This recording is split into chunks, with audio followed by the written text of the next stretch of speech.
Hi, this is देव। और इस वाले वीडियो हम लोग देखने वाले हैं ऊष्मा स्थानांतरण। पिछले वाले वीडियो हमने कुछ बेसिक सी चीजें पढ़ी थी ऊष्मा के बारे में, और उससे आगे हम इस वीडियो में देखने वाले हैं। तो उम्मीद करते हैं आप लोगों ने पीछे वाले सारे वीडियोस फॉलो कर रखे हैं। आप लोग वहां जाके एकदम से तैयारी चल रही है आपके साथ में, कम से कम रिवाइज तो कर ही रहे हैं। ठीक है। इसके साथ आपके प्रैक्टिस सेशन भी चल रहे होंगे, आप लोग लगातार प्रैक्टिस कर रहे होंगे, कोई प्रैक्टिस सेट ले रखा होगा या फिर कहीं से आप कर रहे होंगे। एटलीस्ट कक्षा 12 की किताब उठा सकते हैं, वहां से भी अपनी प्रैक्टिस कर सकते हैं, तो आपके बेसिक एकदम से वहां से कंफर्म हो जाएंगे। उसके अलावा अगर आप एडिशनली करना चाहें, इंग्लिश में थोड़ी कोई परेशानी नहीं होती है, बिल्कुल परेशानी नहीं होती, तो आप HC वर्मा को रेफर कर सकते हैं, जिसको फिजिक्स का बाइबल कहा जाता है। मतलब कि एकदम से मस्त बुक है। इसके अलावा कुछ और स्टैंडर्ड बुक अगर आप चाहें तो पढ़ सकते हैं, वरना कोई प्रैक्टिस सेट करके और प्रीवियस ईयर के पेपर करना भी इज मोर देन इनफ। ठीक है, तो आप लोग उतना भी कर सकते हैं। फिलहाल हम लोग चलते हैं इस वीडियो में आगे, बात करते हैं कि क्या पढ़ने वाले हैं। तो ऊष्मा स्थानांतरण, जैसा कि आपको पता होगा कि जब हम किसी भी पदार्थ को गर्म करते हैं, कोई भी पदार्थ हो, चाहे वो चालक हो कुचालक हो, मिट्टी भी, अगर हमने मिट्टी को गर्म किया फॉर एग्जाम्पल के लिए, हम क्या कर रहे हैं, एक मान लो हमने मिट्टी का बर्तन बनाया और उसको आग के ऊपर रख दिया या फिर किसी भी गर्मी वाली जगह पे रख दिया, तो क्या होगा, थोड़ी देर बाद वह ऊष्मा अवशोषित कर लेगा और गर्म हो जाएगा। इवन अगर हम धूप में एक मिट्टी के बर्तन को भी रखें, मतलब मिट्टी भी गर्म हो जाती है, जमीन भी, तो इसका मतलब हर एक पदार्थ ऊष्मा का अवशोषण करता है। और ऊष्मा स्थानांतरण का सीधा सा फंडा ये होगा कि ऊष्मा स्थानांतरण मतलब ऊष्मा एक स्थान से दूसरे स्थान पर जा रही होगी। तो जब भी किसी भी धातु को या फिर किसी भी ठोस को ऊष्मा दी जाती है, तो उसमें ऊष्मा का प्रवाह होने लगता है, एक स्थान से दूसरे स्थान पर ऊष्मा जाती है। अब ये जो ऊष्मा है ना, वो तीन तरह से ऊष्मा का स्थानांतरण होता है। नंबर एक, सबसे पहले हम बात करते हैं ठोसों में या फिर किसी भी ठोस पदार्थ में, धातुओं में ऊष्मा का स्थानांतरण। उसके बाद द्रव में, और उसके बाद ऐसे बात करते हैं कि जहाँ कोई भी माध्यम नहीं है तो ऊष्मा का स्थानांतरण किस तरह से होगा। तो जब ठोस की बात आती है, तो ठोस में ऊष्मा का जो स्थानांतरण होता है वो चालन विधि के द्वारा होता है। किस विधि के द्वारा? चालन। उसके बाद आती है संवहन, और नंबर तीन पर आती है विकिरण विधि, है ना, विकिरण विधि या फिर विकिरण। ठीक है। तो ये ऊष्मा का स्थानांतरण तीन तरह से होता है, एक एक को समझते हैं। सबसे पहले चालन का मतलब सीधा से, जैसा कि पता चल रहा है, चालन। तो ठोस में क्या होता है, अगर एक ठोस पदार्थ है तो ठोस पदार्थ क्या होगा, अणुओं से मिलकर बना होगा। सभी पदार्थ अणुओं से मिलकर बने होते हैं, लेकिन ठोसों की खासियत ये होती है कि उनके अणु आपस में बहुत ज्यादा टाइटली क्लोज्ड होते हैं, बहुत ताकत से बंधे रहते हैं। जिसके कारण क्या होता है, अगर ठोस को थोड़ी सी ऊर्जा दी जाए तो उसके अणु आपस में अपनी जगह पर कंपन करने लगते हैं, है ना।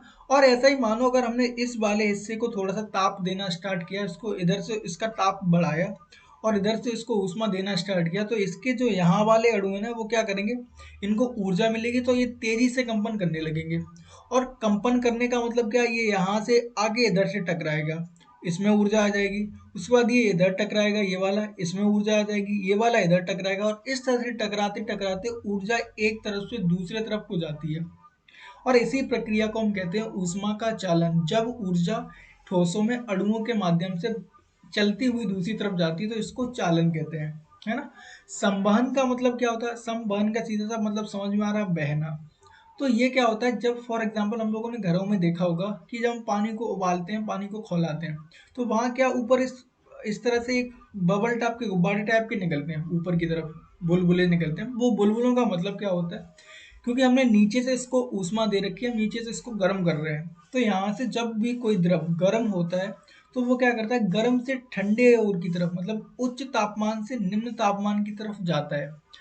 जब पानी उबालते हैं, तो पानी उबालने के केस में यही होता है, क्योंकि नीचे की सतह में गर्मी ज्यादा है, ऊपर अपेक्षाकृत कम है, तो जो नीचे से जो पदार्थों को ऊष्मा मिली थी वो निकल के ऊपर की तरफ जाते हैं। मतलब कि द्रव पदार्थों में ऊर्जा का, ऊष्मा का प्रवाह संवहन के रूप में होता है, बहने के रूप में होता है। फिर आता है विकिरण। विकिरण का मतलब जब भी कोई भी माध्यम ना हो, बिना माध्यम के जब ऊष्मा एक स्थान से दूसरे स्थान पर जाती है, तो वो विद्युत चुंबकीय तरंगों के रूप में जाती है। फॉर एग्जाम्पल के लिए हमारा जो सूरज है, सूर्य पे हमको पता है कि आग जल रही, बहुत ज्यादा हीलियम जो नाभिकीय संलयन की प्रक्रिया है वो वहां पर चल रही है। वहां से विद्युत चुंबकीय तरंगों के रूप में ऊर्जा निकल रही है और वो पूरे सौरमंडल में चारों तरफ फैल रही है। हमारी पृथ्वी भी सौरमंडल में है, तो वो चुंबकीय बल रेखाएं वो क्या हो रही हैं, विकिरण के माध्यम से हमारी पृथ्वी पर आ रही हैं। तो यहाँ सूर्य और पृथ्वी के बीच में कोई माध्यम थोड़े ना, ऐसा भी नहीं है कि यहाँ पर ठोस है जो कंपन करते हुए यहाँ तक ले जा रहे हैं। वायु भी नहीं है, इवन वैक्यूम है, निर्वात है, मतलब वायु भी नहीं है और द्रव तो हो ही नहीं सकता। तो इसका मतलब कोई भी माध्यम नहीं है, फिर भी ऊष्मा एक स्थान से दूसरे स्थान पे वैद्युत चुंबकीय तरंगों में ऊर्जा के रूप में प्रवाहित होती है। तो इस प्रक्रिया को हम कहते हैं विकिरण। अच्छा, अब ठोसों की बात करें। ठोसों की बात हमने कर ली। जरा धातुओं की बात करते हैं कि हमको पता है कि धातुएं सबसे अच्छी सुचालक होती हैं। ऊष्मा की सबसे अच्छी सुचालक विद्युत की भी होती हैं, लेकिन अभी हम ऊष्मा की बात कर रहे हैं। तो धातुएं सबसे अच्छी सुचालक क्यों होती हैं? यहाँ पर एक कॉन्सेप्ट आता है मुक्त इलेक्ट्रॉनों का। हम लोगों को पता है कि अगर कोई भी धातु है तो उसके अंदर नॉर्मली होना क्या चाहिए कि फॉर एग्जांपल अगर हमने फेरस लोहा ले लिया, तो लोहे के जितने भी परमाणु है ना वो लोहे के चारों तरफ लोहे के जितने भी इलेक्ट्रॉन है ना वो लोहे के परमाणु के चारों तरफ चक्कर लगाने चाहिए। लेकिन धातु के रूप में ऐसा नहीं होता। क्या होता है कि सारे के सारे नाभिक तो एक जगह होते हैं और इनके जो मुक्त इलेक्ट्रॉन मतलब कि बाह्यतम फ्री इलेक्ट्रॉन है वो क्या करते हैं, पूरे धातु में इस तरह से घूमते रहते हैं। तो जब एक किसी अचालक या कुचालक धातु की बात कर रहे थे तो वहां पर क्या हो रहा था, सिर्फ अणु अपने स्थान पर कंपन कर रहे थे। लेकिन जब चालक की बात कर रहे हैं जिसमें मुक्त इलेक्ट्रॉन है, तो अब क्या हुआ, फॉर एग्जांपल हमने यहाँ से ऊष्मा देना स्टार्ट किया, तो अगर ये इलेक्ट्रॉन यहाँ पर है तो ये तो कहीं भी जा सकता है ना पूरी धातु में, लेकिन ये जो अणु था वो सिर्फ यहीं हिल सकता है, अपनी जगह पर ही कंपन कर सकता है। इसका मतलब ये जो इलेक्ट्रॉन है पूरे में फैल सकता है एकदम जल्दी से, है ना। इसी वजह से जो धातुएं होती हैं वो अच्छी सुचालक होती हैं, सुचालक होती हैं किसकी, ऊष्मा की, है ना। और यही रीजन होता है कि वो विद्युत की भी सुचालक होती है, किसके कारण, मुक्त इलेक्ट्रॉनों के कारण। इसके अलावा कुछ और एडिशनल में बात करें तो जो विद्युत सॉरी जो ऊष्मा का विकिरण है, जो यहाँ से सूर्य से हमारी तरफ पृथ्वी, सूर्य था ये, और इस सूर्य से जो पृथ्वी पर किरणें आ रही थी वो एक्चुअल में क्या होता है, मान लो ये हमारा सूर्य है और ये हम पृथ्वी पर एकदम सीधी सतह मान ले रहे हैं, हमको सूरज दिखाई दे रहा है ऊपर से। यहाँ से क्या होगा, यहाँ से जो प्रकाश की किरणें आएंगी, बीच में कोई भी माध्यम नहीं है, कुछ दूरी तक कुछ कोई माध्यम नहीं था, फिर क्या होगा, सूर्य ये पृथ्वी के वायुमंडल में प्रवेश करेंगी, है ना। जैसे ही पृथ्वी के वायुमंडल में प्रवेश करती है तो यहाँ पर मिलती है ओजोन परत। क्या, ओजोन परत। ओजोन परत से जो सूर्य के प्रकाश में हानिकारक किरणें जिनको पराबैंगनी बोलते हैं वो टकरा के चली जाती है वापस, कुछ हद तक चली जाती हैं, बहुत कम आती हैं, बहुत कम आती हैं। और अगर ये जहाँ पर ओजोन लेयर नहीं होती है, ओजोन परत में नहीं होती है, वहां पर पूरी की पूरी आ जाती है। और आपको कमेंट करके बताना है कि पृथ्वी की कौन सी जगह पर ओजोन परत में छेद हो चुका है, ठीक है। चलिए, तो इसका मतलब क्या हुआ, फिर उसके बाद ये प्रवेश करती है, करते करते पृथ्वी पर पहुंचती हैं। तो सबसे पहले ये क्या करती हैं, पृथ्वी के नीचे वाले हिस्से को, हम लोग फॉर एग्जांपल अगर हमारी हाइट इतनी है, मान ले रहे हैं हमारी हाइट इतनी है, तो जो गर्मी लगना स्टार्ट होती है वो क्या, नीचे सबसे पहले जमीन पे जाती है और ये जमीन को गर्म कर देती है। जमीन को गर्म करने के बाद, क्योंकि जमीन के संपर्क में जो वायु आती है वो गर्म हो जाती है, और फिर क्या होता है, वायु में होता है संवहन, मतलब वायु निम्न ताप से उच्च ताप से निम्न ताप की तरफ ऊपर बढ़ती है, ठंडे की तरफ, क्योंकि नीचे की जमीन गर्म है और ऊपर की तरफ ये बढ़ना स्टार्ट हो जाती है। यही कारण है कि पहाड़ों पे बर्फ ऊपर जमी होती है। एक रीजन तो ये है कि सूर्य की किरणें तिरछी पड़ती हैं। इसके अलावा एक रीजन ये भी है क्योंकि जो सबसे पहले जो किरणें आती हैं वो जमीन को गर्म करना स्टार्ट करती हैं और ऊपर की तरफ तापमान में लगातार कमी होती रहती है। जबकि लॉजिक तो ये होना चाहिए, क्योंकि सूरज की प्रकाश की किरणें, फॉर एग्जांपल ये अगर पहाड़ है तो सूर्य की प्रकाश की किरणें पहले तो पहाड़ पे आएंगी, बाद में ही तो नीचे आएंगी, तो ऊपर गर्मी ज्यादा होनी चाहिए। लेकिन होता क्या है, सबसे पहले जो प्रकाश की किरणें जमीन को गर्म करना स्टार्ट करती हैं और उसके बाद नीचे से ऊपर की तरफ तापमान में कमी आती रहती है, ठीक है। तो ये हमने बात करी विकिरण की। आगे हम लोग अगर बात करें ऊष्मा चालकता गुणांक। अच्छा, ऊष्मा चालकता गुणांक को समझने के लिए हम लोग मानते हैं कि एक हमारे पास छड़ थी, ये हमारे पास एक छड़, और इस छड़ को हमने क्या किया, अच्छा ये इन दोनों का क्षेत्रफल बराबर है, बनाने में थोड़ी सी मिस्टेक हुई, लेकिन ऐसा मान लेते हैं जितना क्षेत्रफल ये है उतना ही क्षेत्रफल ये है। और उसके बाद हमने क्या किया, इस वाले सतह को गर्म करना स्टार्ट किया, मतलब कि यहाँ का जो टेम्परेचर है वो T1 मान ले रहे हैं और यहाँ का टेम्परेचर है वो T2 मान लेते हैं, और ऐसा मान रहे हैं कि T1 बड़ा है T2 से, मतलब कि ये वाला जो हिस्सा है वो गर्म है और ये वाला हिस्सा ठंडा है। तो इस कंडीशन में क्या होगा, ऊष्मा उच्च ताप से निम्न ताप की तरफ बहेगी, मतलब इस तरफ से बहेगी। तो उस कंडीशन में क्या होगा, ऊष्मा यहाँ से होकर यहाँ जा रही होगी, है ना। इसका मतलब कुछ समय में, अगर हम फॉर एग्जाम्पल के लिए मान लेते हैं कुछ कैपिटल टी समय में, कैपिटल टी समय में यहाँ से यहाँ तक कुछ ऊष्मा होके गुजरेगी, है ना। अब इस ऊष्मा को गुजरने के लिए किन किन कारकों पर निर्भर करना पड़ेगा। सबसे पहले ये बात हम लोगों ने प्रैक्टिकली देखी भी होगी, कभी ना कभी जिंदगी में फील करी होगी, कि अगर एक छोटी छड़ को गर्म कर रहे हैं और एक बड़ी छड़ को गर्म कर रहे हैं, तो किसमें कौन जल्दी गर्म हो जाती है, जल्दी हमेशा कौन सी गर्म होती है, छोटी छड़। मतलब कि अगर हम लंबाई को कम लेंगे तो ऊष्मा ज्यादा प्रवाहित होगी। इसका मतलब ये क्या कह रहे हैं कि इसके अनुसार जो लंबाई के व्युत्क्रमानुपाती होनी चाहिए। और उसके अलावा अगर हम क्षेत्रफल ज्यादा लेंगे तो जो बहने वाली ऊष्मा उसका मान भी ज्यादा होगा, तो मतलब कि समानुपाती होगी, है ना। अच्छा, ज्यादा देर तक अगर हम गर्म करते रहेंगे तो ऊष्मा भी ज्यादा बह जाएगी, मतलब कि लगने वाले समय के भी समानुपाती होगी। इसके अलावा अगर हम बात करें एक चीज की तापांतर, यहाँ का ताप अगर हमने ज्यादा बढ़ा दिया, यहाँ का ताप हमने ज्यादा बढ़ा दिया, यहाँ का कम कर दिया, तो इनका तापांतर भी बढ़ गया, है ना। मतलब कि तापांतर बढ़ गया तो जो Q है ना वो किसके समानुपाती होगी, इनके तापांतर की भी समानुपाती होगी, मतलब कि T1 माइनस T2 इसके भी समानुपाती होगी। जब इन सबको इकट्ठा करेंगे तो यहाँ से हमको दिख रहा है कि Q समानुपाती है किसके, A T1 minus T2, T मतलब कि समय और बटे इसकी लंबाई। और हमको पता है जब एक समानुपाती का चिन्ह हटाते हैं तो फिर एक कोई कांस्टेंट लगता है, तो मतलब कि Q बराबर एक कांस्टेंट कोई लगा लेते हैं, वही होता है K, और वो हो जाएगा A T1 minus T2 upon T into L। और ये जो K दिख रहा है ना, इसको ही कहते हैं ऊष्मा चालकता गुणांक। मतलब एक क्षण में ऊष्मा को प्रवाहित होने के लिए, मतलब ऊष्मा एक स्थान से दूसरे स्थान पर जाने के लिए एक महत्वपूर्ण कारक के जो होता है ऊष्मा चालकता गुणांक, इसका मान किस किस बातों पर निर्भर करता है, ये एक्चुअल में किसी पर भी निर्भर नहीं करता, ये सिर्फ धातु के पदार्थ पर निर्भर करता है। मतलब कि अगर हमने कॉपर की छड़ ली तो उसका ऊष्मा चालकता गुणांक अलग होगा, लोहे की ली तो उसका अलग होगा, हर एक चीज का, हर एक पदार्थ का ऊष्मा चालकता गुणांक अलग होता है। और ये सिर्फ धातु के विशिष्ट गुण होता है, मतलब सिर्फ धातु पर निर्भर करता है, सिर्फ पदार्थ पर निर्भर करता है, किसी भी चीज पर निर्भर नहीं करता है इनमें से। ठीक है, तो ये एक फिक्स राशि है, एक धातु का विशेष गुण होता है। ठीक है, अब अगर हम बात करें कि इसका वो मात्रक और विमाएं, तो मात्रक और विमाएं निकालने के लिए क्या करते हैं, फॉर एग्जाम्पल के लिए याद नहीं है किसी को, कुछ याद नहीं है, लेकिन हमको यहाँ फॉर्मूला पता है कि Q बराबर क्या है, Q बराबर होता है K A डेल्टा T मान ले रहे हैं तापांतर, और T समय मान ले रहे हैं, और उसके बाद इसकी लंबाई। हमें क्या चाहिए, K का मात्रक और विमा चाहिए। तो जिसका मात्रक चाहिए होता है उसको एक तरफ, बाकी सबको एक तरफ, तो K को एक तरफ कर लो क्योंकि इसका हमको मात्रक चाहिए। तो यहाँ देखो ये क्या हो जाएगा, Q इंटू एल हो जाएगा, बटे क्या बचेगा, A डेल्टा T और कैपिटल T। यहाँ पर एक चीज याद रखना, जो डेल्टा T वो हमने ताप माना है, T समय माना है। हम यहाँ पर थीटा भी मान सकते हैं ताप को, वो अपनी मर्जी है, लेकिन इस फॉर्मूले में हमने डेल्टा T मतलब कि तापांतर माना है। तो अब देखो क्या निकालना है, K का मात्रक निकालने के लिए इन सब के मात्रक रख देंगे। तो क्यू मतलब ऊष्मा है, और ऊष्मा का मात्रक हम कुछ भी रख सकते हैं, kilo calorie, calorie joule, kilo joule, तो जो मर्जी वो रख सकते हैं, उसी में आ जाएगा। तो फॉर एग्जांपल इसमें हम रख ले रहे हैं किलो कैलोरी, है ना। तो ऊष्मा का मात्रक किलो कैलोरी, लंबाई का मात्रक मीटर, बटे क्षेत्रफल का मात्रक मीटर स्क्वायर, और तापांतर का मतलब डिग्री सेंटीग्रेड। उसके बाद ये क्या, समय का मात्रक सेकंड।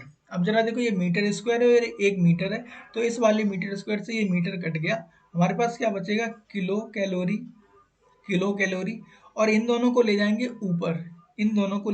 ऊपर, तो क्या हो जाएगा, डिग्री सेंटीग्रेड और सेकंड इनका इनवर्स, या फिर यहाँ पर प्रति लगा सकते हैं या फिर इनवर्स लगा सकते हैं, एक ही बात। तो ये हमारे पास आ गया के का मात्रक क्या, किलो कैलोरी प्रति डिग्री सेंटीग्रेड सेकंड, है ना। अब अगर हम विमा की बात करें तो विमा निकालने के लिए भी सीधा फंडा, इन सब की विमाएं रख देंगे तो इसकी विमा मिल जाएगी। तो जरा रखते हैं के बराबर, ये क्या थी ऊष्मा, ऊष्मा, ऊर्जा, कार्य, इनकी सबकी विमाएं एक ही होती हैं, वो mL2T⁻²। उसके बाद बटे में ताप की विमा क्या होती है, थीटा, और समय की विमा क्या होती है, सेकेंड मतलब टी। अब क्या करना है, बस इनको हमको इकट्ठा करना है, पावर को जोड़ना है सबको। तो m की पावर एक ही है, उसके बाद एल की पावर 2 है। अच्छा, एक मिस्टेक यहाँ पर, ये क्या मीटर भी और था, तो वहां पर क्या पहुंच जाएगा, ऊपर मीटर भी पहुंच जाएगा, है ना। तो यहाँ पर एक एल की पावर और जुड़ जाएगी, तो एल की पावर हो जाएगी 3, और उसके बाद टी स्क्वायर है और नीचे एक है, तो ये वाला ऊपर पहुंचेगा, ये वाला पहुंचेगा, तो ऊपर माइनस का हो गया, और दो में से एक बचा, तो टी की पावर 1 मतलब कि 1, और थीटा की पावर -1। तो ये निकल के आ गई के की विमा। ठीक है, इस तरह से हम लोग निकाल लेते हैं, नहीं पता है तो भी कोई बात नहीं, मान रख के वहां से निकाल लेते हैं। जरा इससे रिलेटेड एक सवाल देखते हैं कि किस तरह से इस सवाल को सॉल्व करना है। यहाँ पर हमसे कहा गया कि एक धातु, क्या है, एक ही धातु की बनी दो छड़ों का अनुप्रस्थ क्षेत्रफल समान है। अब जरा कुछ चीजें हमको यहाँ पर एक लाइन में हमको बहुत चीजें दे दी हैं। सबसे पहले कह रहा है कि एक धातु की दो छड़ों का अनुप्रस्थ काट समान है। तो जैसे ही कहा एक धातु की दो छड़ें, मतलब कि के दोनों का बराबर है, मतलब कि K1 बराबर K2, और ये K ही है, कुछ भी मान लेंगे, यहाँ पर मतलब नहीं है। तो ये हमसे कहा गया कि दोनों का जो K है ऊष्मा चालकता गुणांक बराबर है। उसके बाद अनुप्रस्थ काट भी बराबर, अरे वाह, मतलब कि A1 बराबर है A2 के, और इसको A मान लेने, यहाँ पर A ही रख देते, कोई परेशानी नहीं है। उसके बाद कह रहा है लंबाइयां क्रम से 40 सेंटीमीटर तथा 60 सेंटीमीटर है। तो पहले छड़ की लंबाई मान ले रहे हैं 40 सेंटीमीटर, और दूसरे छड़ की लंबाई मान ले रहे हैं 60 सेंटीमीटर, है ना। और इनके सिरों का तापांतर, ये एक्चुअल में हमको क्या दिया, तापांतर अलग अलग, मतलब यहाँ पर क्या कह रहा है कि इस तरह से दो छड़ें दी थी, दोनों ही छड़ें एक ही धातु की बनी थी, मतलब इनके के बराबर है, और L1 इस ये 40 सेंटीमीटर की है और ये वाली 60 सेंटीमीटर है।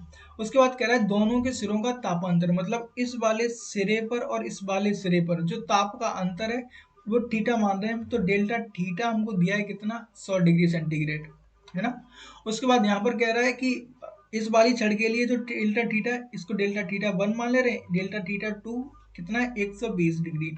और हमसे कह रहा है कि ऊष्मा चालकता दरों का अनुपात क्या होगा। तो ऊष्मा चालकता दरों का अनुपात क्या होगा। अच्छा, उससे पहले यहाँ पर हमको एक चीज पता होनी चाहिए, वो क्या है, ऊष्मा चालकता दर क्या होती है। तो हमको ऊष्मा चालकता दर, सबसे पहले ऊष्मा चालकता मतलब क्या हो रहा होगा, यहाँ से निकल के ऊष्मा इधर जा रही होगी, तो इसको ऊष्मा चालन कहते हैं। दर का मतलब समय, तो बटे समय मतलब कि ऊष्मा चालकता की दर क्या हुई, एच। एक्चुअल में ऊष्मा चालकता की दर को प्रकट करते हैं कैपिटल एच से, और ये होती है क्यू अपॉन टी, है ना। तो हमें क्या करना है, क्यू अपॉन टी, मतलब कि H1 की वैल्यू क्या होगा, पहली वाली छड़ की बात करें तो इसकी ऊष्मा चालकता दर H1 होगी, और वो H1 कितनी होगी, टी सेकंड में कितनी ऊष्मा यहाँ से यहाँ चली गई, टी सेकंड में कितनी ऊष्मा यहाँ से यहाँ चली गई। तो हमने मान लिया Q1 ऊष्मा टी सेकंड में यहाँ से जाती है, और इस वाली छड़ के लिए Q2 ऊष्मा यहाँ चली जाती है, समय बराबर ये टी सेकंड में मान रहे हैं। तो H1 बराबर क्या हो जाएगा, Q1 बटे टी, और H2 बराबर क्या हो जाएगा, H2 बराबर हो जाएगा Q2 बटे टी। और हमको क्या चाहिए, इन दोनों का अनुपात चाहिए, तो H1 बटे H2 क्या हो जाएगा, H1 बटे H2 क्या होगा, Q1 बटे टी, और दोनों के बटे Q2 बटे टी, टी से टी कट गया, मतलब कि H1 बटे H1 बटे H2 बराबर हो जाएगा Q1 बटे Q2, है ना। ये क्या आ गया, ऊष्मा चालकता दरों का अनुपात। अब हमको Q1 Q2 के मान पता होने चाहिए। तो Q1 हमने भी क्या निकाला था, ऊष्मा कितनी प्रवाहित होती है, तो वो होती है K A delta theta into T upon L, है ना। तो Q1 के लिए क्या हो जाएगी, Q1 के लिए हो जाएगा K1 A1 डेल्टा T1, और T मतलब कि समय बराबर ही है तो कोई दिक्कत नहीं है, और L1 का मतलब पहली वाली छड़ की लंबाई। ऐसे ही Q2 क्या हो जाएगा, Q2 हो जाएगा K1 K sorry K2 A2 delta theta 2 T बराबर है, और उसके बाद L2। अब जरा इन सबका मान रखना है, तो जरा रखो इनको, हमको करना है सीधा इनको बटे कर देंगे, क्योंकि दोनों का अनुपात चाहिए, तो हमने बटे कर दिया। अब देखो K1 K2 बराबर है, हमसे कहा था एक ही छड़, तो ये दोनों कट गए। ऐसे ही A1 A2 भी बराबर है, तो ये भी कट गए। समय बराबर है, तो ये समय भी कट गया। अब कुल मिलाकर हमारे पास क्या बचा, Q1 बटे सॉरी Q1 बटे Q2।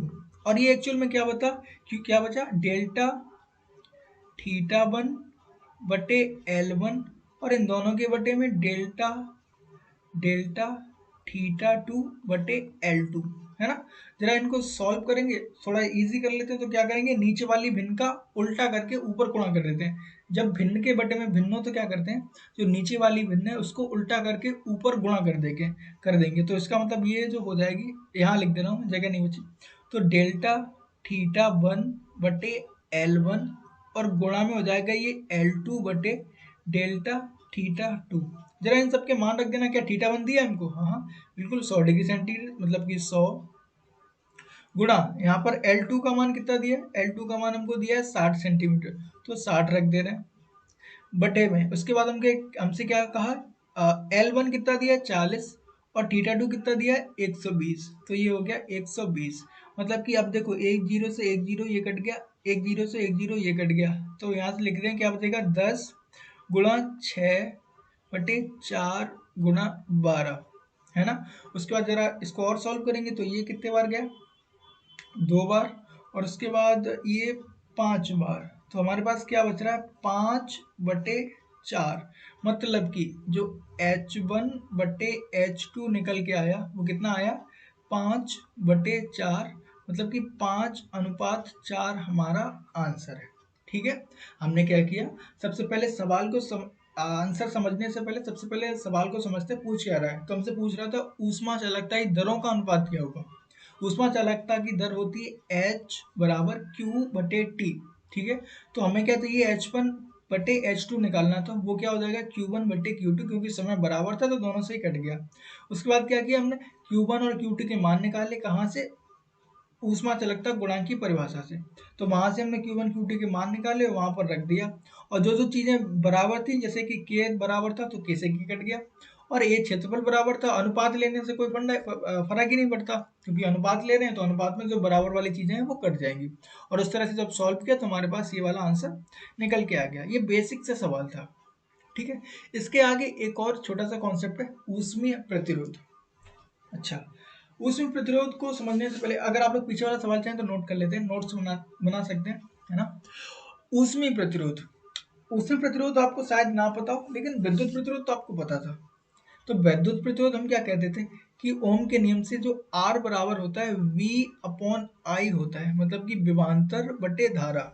अब जरा इसको ऊष्मा से कंपेयर करते हैं। तो ऊष्मा में B, एक्चुअल में B क्या होता है, विभवांतर। विभवांतर की जगह पर यहाँ पर क्या होता है, तापांतर। तो यहाँ पर क्या होगा, डेल्टा T होगा, है ना। डेल्टा थीटा मान ले रहे हैं, तापांतर है वो डेल्टा थीटा है। और आई क्या होती है, धारा। धारा को हम क्या कहते हैं, आवेश प्रवाह की दर, मतलब कि आई बराबर होता था Q बटे T। यहाँ क्या होती है, यहाँ ऊष्मा प्रवाह की दर होता है, और ऊष्मा प्रवाह की दर को हम H से प्रकट करते हैं, तो H बराबर क्या होता है, Q बटे T, है ना। इसका मतलब यहाँ जो प्रतिरोध होता था वो क्या होता था, V/I। तो यहाँ जो प्रतिरोध होगा वो डेल्टा T/H, और डेल्टा टी या फिर डेल्टा थीटा मतलब तापांतर बटे ऊष्मा प्रवाह की दर, इसको ही हम कहते हैं ऊष्मीय प्रतिरोध। क्या, ऊष्मीय प्रतिरोध।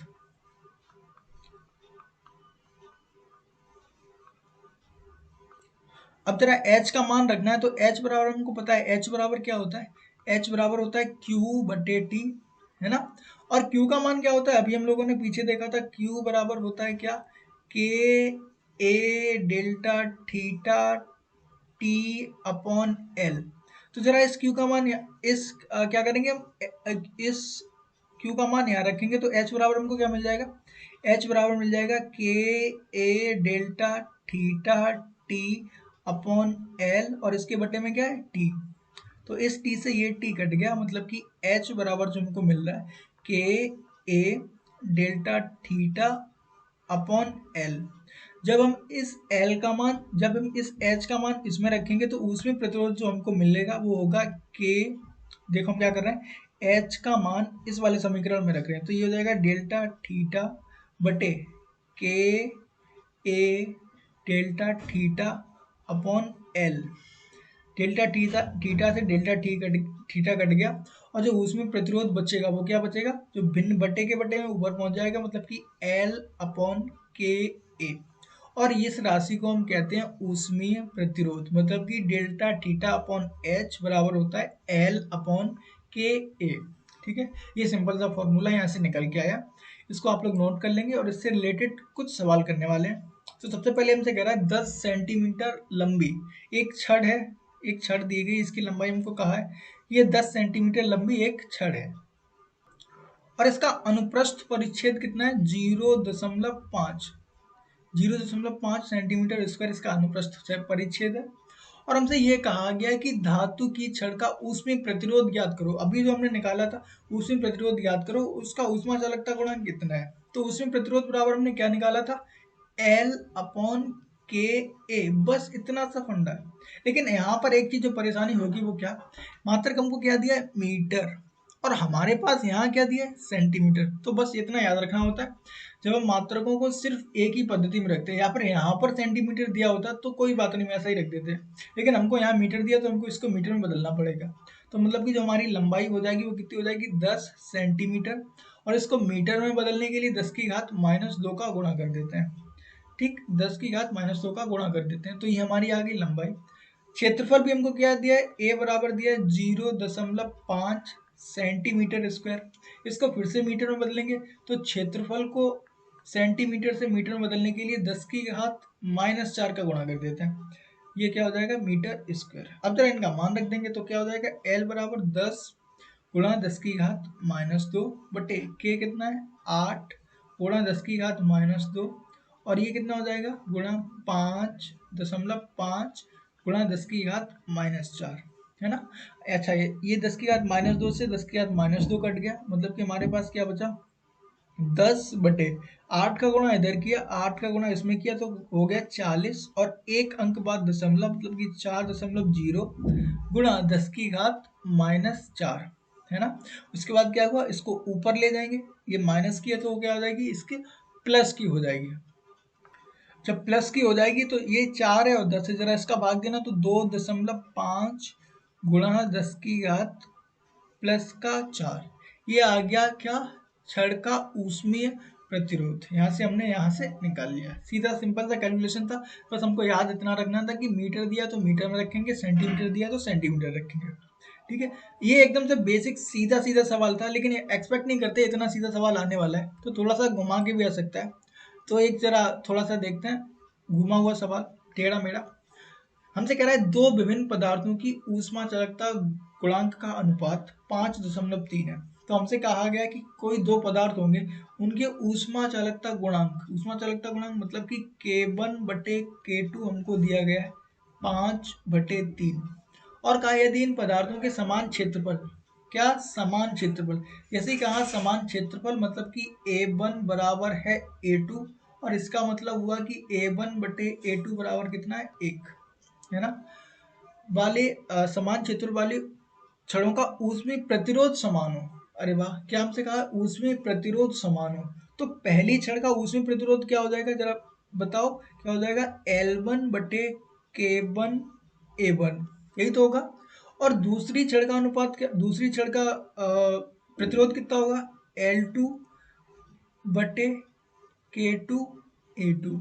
और हमसे क्या क्या, ये दोनों समान है, मतलब ये दोनों बराबर है, तो इसका मतलब क्या हुआ, पहले का उसी प्रतिरोध बराबर है दूसरे के, तो इसका मतलब ये बराबर होगा इसके, तो इसको यहाँ से हटा के यहाँ लिख सकते हैं क्योंकि दोनों बराबर है। तो L2 बटे K2 इंटू A2, है ना। और हमसे क्या क्या, उनकी लंबाइयों का अनुपात निकालना है, मतलब कि L1 बटे L2 निकालना है। तो L1 बटे L2 निकालने के लिए क्या किया, L1 यहीं रखा, जो L2 था इसको इधर ले गए और इसको इधर ले आए, तो ये क्या बन जाएगा, K1 बटे A1 बटे K2 बटे A2, है ना। अब हमको पता है A1 बटे A2 तो बराबर है, तो ये कट गए, मतलब कि L1 बटे L2 बराबर क्या आ गया, K1 बटे K2।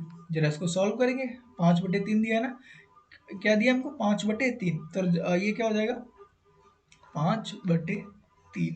ओके, सिंपल था। हमको क्या K1 बटे K2 का मान रखना है, तो लंबाइयों में अनुपात क्या हो जाएगा, L1 बटे L2 बराबर 5/3, मतलब कि L1 अनुपात L2 बराबर 5/3।